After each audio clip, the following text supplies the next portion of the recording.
some people say is even harder to find. Well, then there must be some magic clue inside these gentle walls. 'Cause all I see is a tower of dreams, real love bursting out of every seam. As days go by, it's the bigger love of the family.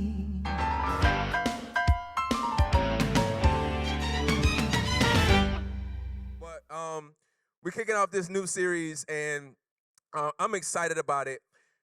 When I was thinking about this new series, Family Matters, I started thinking about this whole idea around legitimacy and authenticity.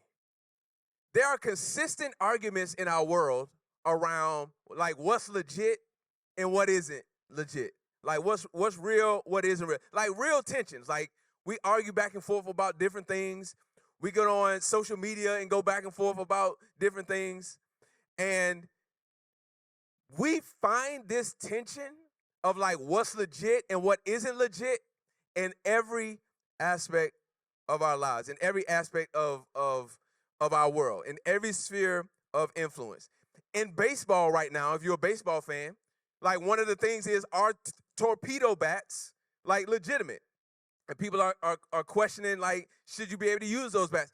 In a field like education, people have always been asking things like, is play-based instruction legitimate, or is it a hindrance to, like, academic preparedness? If you are a musician, like one of the questions has always been, are you a legitimate musician if you only play by ear? I don't know. What about in places that we live? Let's just take like Baltimore, for example. Like, are you considered, or can you be considered a true Baltimorean if you were not born here? Don't answer that question if you were born here, all right? But what makes someone or something legitimate or authentically validated? Sometimes it depends on who you ask. And it depends on maybe their age or the era they grew up in or their ethnicity or their culture. But whatever the case may be, like we have these preferences and traditions and comforts and things that we would say makes certain things legit or illegitimate. But like when we really think about it, a lot of it has to do with what we think. Like it's not based on maybe like research or like something that it's like, no, this is what I think, this is what I like. And then we impose that onto other people. And then we say other people are not legit because, well, they don't subscribe to what we subscribe to. And here's the thing, like while we're going back and forth and we're arguing about like what's legit, ain't nobody authority on the subject. I mean, not usually. And this is the same type of situation that was happening at the beginning of when the church was actually forming in the book of Acts. And this letter that we're examining today, and we are going to examine through this sermon series, Galatians, is all about this whole deal around legitimacy. It was an issue when the church first started, and it's still an issue today. And there were two main problems. The two main problems were ethnicity. Maybe we moved past the ethnicity piece, right? No, not really. No, exactly. We have not. All right. So ethnicity, and then the law of Moses. Those were the two things. So the law that God gave to Moses, and then ethnicity were the two major issues that were plaguing the early church. And so this guy Paul is writing this letter to a group of churches, which is called Galatians. So it's not just one church, it's a group of them, to talk about these issues. But Jesus' ministry and his resurrection that we just celebrated last week, it changed the game for everything and changed the game for everybody. What Jesus' ministry demonstrated and his resurrection solidified is that the kingdom of God is for everybody. Everybody. It didn't matter what your ethnicity was, if you were Jewish or you were Gentile, and probably everybody in here is Gentile, meaning you are not of Jewish descent. So this was the argument. And Jesus demonstrated through his ministry and on the cross, like who could be a part of his kingdom. And ultimately, Jesus established a new family and a new freedom. And so that's what this sermon series is all about. It's about the new family of Jesus. Somebody say new family of Jesus.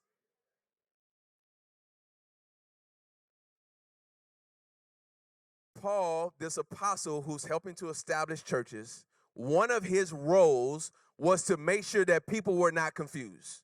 It's to make sure that they understood what it meant to follow Jesus. And so right at the beginning of this letter, Paul jumps right into it. Hey, good to see y'all. Like, hey, God bless you. I'm praying for. Hey, by the way, let's jump right into this. Let's talk about what's happening right now. Picking it up in verse number 6, he says, I am amazed you are so quickly turning away from him who called you by the grace of Christ and turning to a different gospel. Not that there is another gospel, but there are some who are troubling you and want to distort the gospel of Christ. But even if we or an angel from heaven should preach to you a gospel contrary to what we have preached to you, a curse be on him. As we have said before, I now say again, if anyone is preaching to you a gospel contrary to what you receive, a curse be on him. Simple message this morning, simple point that this guy Paul is trying to make. There's only one gospel. There's only one gospel that is legitimate. And so let me give you quick context, all right? If you rewind back to the book of Acts, chapters 13 and 14, this guy Paul is in an area called Asia Minor. That's like around like area of the world that's like Turkey. And he's helping to establish churches. But in these churches, they were mainly Gentiles, meaning they were not Jewish. And so this was the primary makeup of the church. But there were some Jews, a lot of which who had influence, who were a part of these churches. And they settled in these areas as well. In Acts chapter 15, this is very, very pivotal. There was an argument or a question. Can you be Gentile and follow Jesus?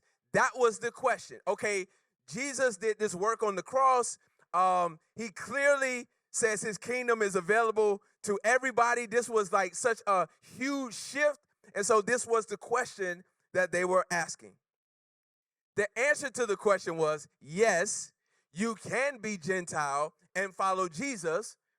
Just make sure you abstain from sexual immorality and you make a couple of changes in diet, like don't eat food strangled or that's been sacrificed to idols or to other gods. That was it.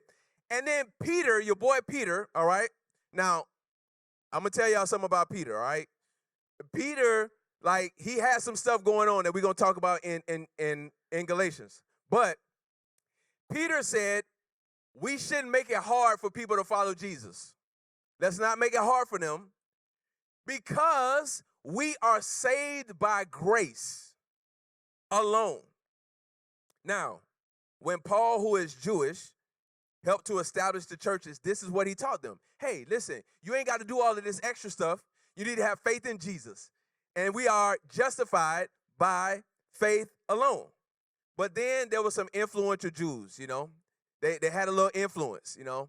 It's kind of like how, you know, some of these influencers on Instagram, like you don't really know who they are.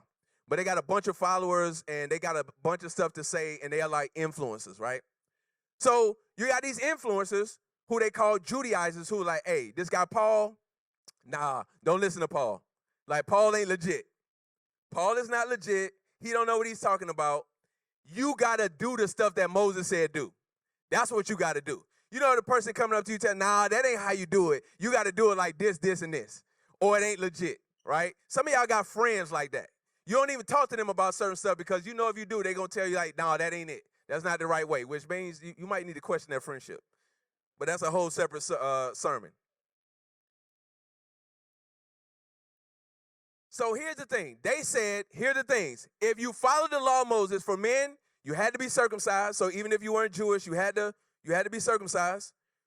For everybody else, a kosher diet, you had to practice the Sabbath, all that stuff, or you weren't legit. And this stuff frustrated Paul. It's the same stuff we do in the church today that, oh, you're not really following Jesus if, like, you don't do these things. Or, like, you're not really filled with God's Spirit if you don't speak in tongues or some of these other sorts of things. I'm not even going to go down this road because it's a long road. We don't have time today. But all of these things, as a matter of fact, this is part of why we even have denominations within church, because we have overemphasized things that Jesus never emphasized.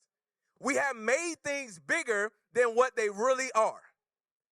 And again, that's a whole separate subject. But this frustrated Paul. And he's like, yo. Wait, hold up. This is not the way. And then he says, I'm surprised that so quickly you guys have turned. And you're doing something completely different. Now, historians say when Paul says so quickly, it probably was between 1 and 3 years, okay? Now, the world just moved a lot slower then, all right? So just understand that. But he's saying, like, you guys are off the path. There's only one gospel. 2 things you need to understand. If you're taking notes, here we go. Number 1, we're transformed by grace, or we're justified by grace only.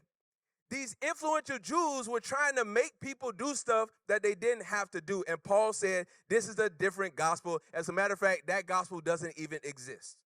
We're justified by grace alone. Let's talk about justification, all right? We just mentioned that we're going to have a foundations course, and this is part of what we'll be talking about in this course. One of the most foundational things about following Jesus or the Christian faith is what we call justification. It means, it's a judicial term. It means only a judge can determine your guilt or innocence.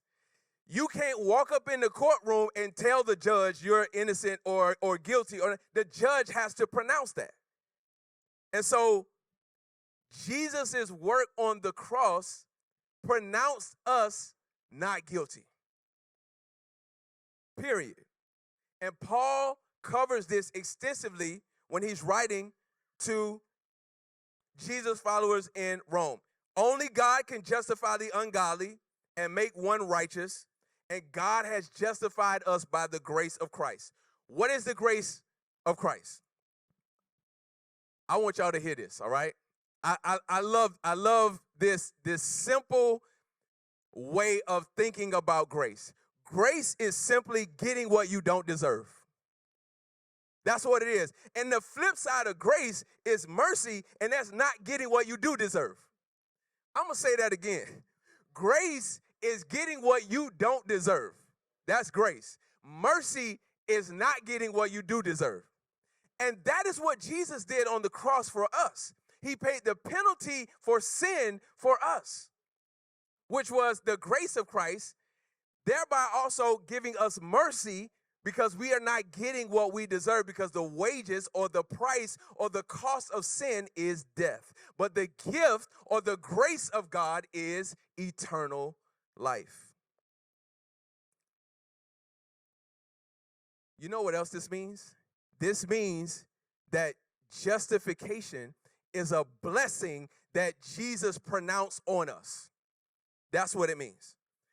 Let me help you think about it practically. Have you ever been invited to somewhere that you didn't have credentials to get into, but somebody else got you in? Like, have you ever experienced certain things in your life? Like, you are in certain places, you are in certain rooms, you know you're not supposed to be there. But because somebody you know, somebody you're in relationship with, opened the door for you or got you access to a place you don't deserve, or you don't belong in, or you don't have the adequate credentials. Listen, I've been in plenty of places, and I'm just walking, and people looking at, oh, he with me. I'm like, yeah, I'm with him. Yeah, I'm with him. And that's what That's what Jesus' work did for us, gave us access back to God that was broken because of sin. That is the grace of Christ. We see this demonstrated in Jesus' ministry. Let me show it to you. Why is Jesus eating with tax collectors? No, listen, this new family right here. No, nobody liked tax collectors. Like, nobody hung out with them. We might still don't like tax collectors, but that's a whole other thing. But nobody wanted to hang with it. No. This new family. This new family. Why is Jesus hanging with this adulterer? Like, if Jesus knew what this woman had done, like, he wouldn't be talking to her. Oh, no. This new family. This new family. Why is Jesus touching lepers? Nobody would touch lepers. They are outcasts in society. No. Listen. This is new family. Are you seeing a pattern here? Outcasts and people who are on the outside and people who are not considered to be holy or clean or worthy. Jesus said, listen, no, this new family. This new family. This is what it means to be in the new family of Jesus. And when I go to the cross, I'm going to solidify it. Listen, our families, they might reject us. They might say crazy things about us. We maybe have anxiety because we don't want to go to Christmas or family reunion or all this sort of thing because the family just got a bunch of stuff going on. But the new family of Jesus is where we are justified, not because of anything that we have done, because he has accepted us. We might discredit ourselves because we got a few little struggles. We got a few things that we're trying to get over. We got some habits. We got some hang-ups. We got some things that maybe are not as right. And we'll be tempted to try to get those things right before we come to Jesus. And one, we can't get those things right, number one, but he has already justified us. Paul said, listen, don't let anybody trouble you. Don't let anybody put any extra burden on you. Jesus already did the work on the cross, which includes forgiveness. And then righteousness is credited to your account and you didn't earn it. You ever had something just kind of show up in your account? You don't know where it came from. You like, thank you. I ain't even going to ask no questions. I ain't going to look too hard. Paul said, listen, this different gospel, no. He was condemning, this is what he was condemning, righteous-based works. Righteous-based works mean what I do makes me righteous. No, that's not the case. Now, for those of you who thinking something else, like, this ain't like I can do whatever I want to do. It's not that. It's not that. It is, no, like what we do doesn't justify us, but the good that we do is because of what Jesus has done for us. The good that we do is because of our relationship with Jesus. Let me just give you an example that's definitely not apples to apples. I don't really love wearing my beard like this, but my wife does. And so I do it for her, you know? See, thank you, baby. I do it for, so this doesn't really do it, like, but it's for her. It's because of my relationship with her. And that is what, thank you, baby, thank you. That's what it means. Listen, that's what it means when you're in a deep, loving, committed relationship. That you, listen, what I do and the good that I do is because of this relationship. This is how the new family of Jesus works. And the good that we do and how we live is an overflow of that relationship. Secondly, after we understand that we are transformed by grace, or we're justified by grace, we then understand that we must trust in Jesus only. The only requirement for justification in God is that we trust him. No one can stand before God with our own merits. No one. But what Jesus did was provide access for us and right relationship with God. It was not and is not what we do that provides us that access. Let me just give you a practical example. I think a couple of weeks ago, my daughter, who's 18 now, she was going to the gym, and something happened with the tire. So we were like, okay, just try to get to the gym, and I'll, go and I'll handle it. So I get there, y'all, the tire shredded. I don't know what happened. I'm like, Jesus, thank you. She made it to to the gym. So I wasn't worried about it because I'm like, okay, I'm gonna get the tire off. I put a new tire on. So I make arrangements, and then I go and I'm gonna change the tire, get my jack. I'm a little handy, and so I get 4 of the 5 lug nuts off. Y'all know it's always just one, always one. So I'm like, shoot, like I can't get this thing off, and now I feel like I'm stripping it, and I'm like, all right, let me stop. So I called, roadside assistance, and they showed up, and in my zeal, I did strip it, and so, but here's the thing, like the roadside assistance had the tool to get the lug nut off they had the access that I didn't have. So I had to put my trust that they could get off what I couldn't get off and completely change my situation. Listen, this is why we trust in Jesus, because he changed our situation when we couldn't change it ourselves. He gave us access when we couldn't access it ourselves. So our trust isn't in our ability. I couldn't get it off, but the roadside assistance could. I couldn't justify myself, can't justify myself, but Jesus can and does and has. This is why Jesus said before his death in John 14, listen to this. Don't let your heart be troubled. Believe in God. That's trust in God and believe in me. And then in verse 3, he says, I'm making room for you in my kingdom. You don't have to try to make room for yourself. You don't have to try to make that. Matter of fact, you can't do it. Let me do it. I got it. All I need you to do is believe in God and believe in me. Don't let your heart be troubled. Somebody, listen, is here today. That's all you came for. That's all you needed to hear. Don't let your heart be troubled. Believe in God. Believe in Jesus. He's making room for you.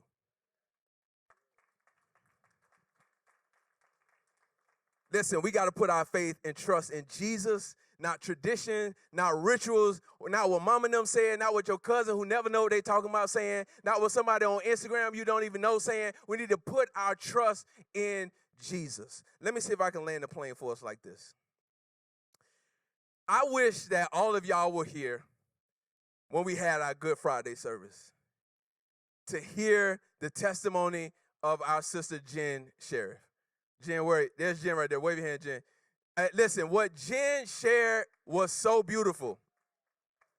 And since a lot of y'all weren't here, I'm going to tell you what she said.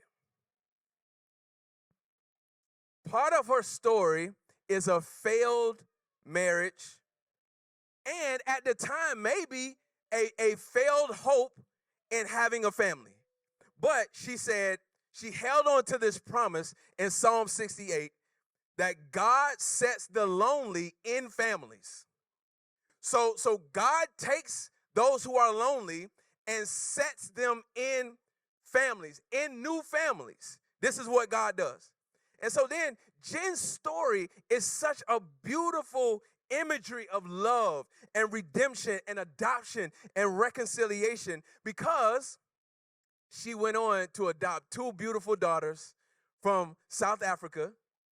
And it was a prompting that she had from God. Now, it's not a traditional family, all right? So Jen is single, she's white, and she's got 2 black daughters, all right? It's not really traditional, all right? That's not how you draw it up. I'm sure that's not even what she had in mind. But God took Jen's brokenness, took her daughter's brokenness, and made a new family. It's a new family in Jesus. It wasn't based on what anybody else earned or deserved. This is the gift that God gave her. This is a picture of what the new family of Jesus looks like. Look around at this room, and people from all different backgrounds and ethnicities and different places in culture and in the world. And look around in this room. This is the new family of Jesus. This is what it looks like. This is what it feels like. It's multi-everything. It's multi-ethnic, it's multi-racial, multi-cultural, multi-generational, it's multi-everything. And this is the work that Jesus did for us on the cross. And this is what Paul is saying. Yo, listen, don't be paying attention to what these fools saying. You don't have to do all of this extra stuff. You don't have to have a specific ethnic heritage or maintain certain traditions to be a follower of Jesus. You have new family and you have new freedoms if you put your faith in him. Let's pray.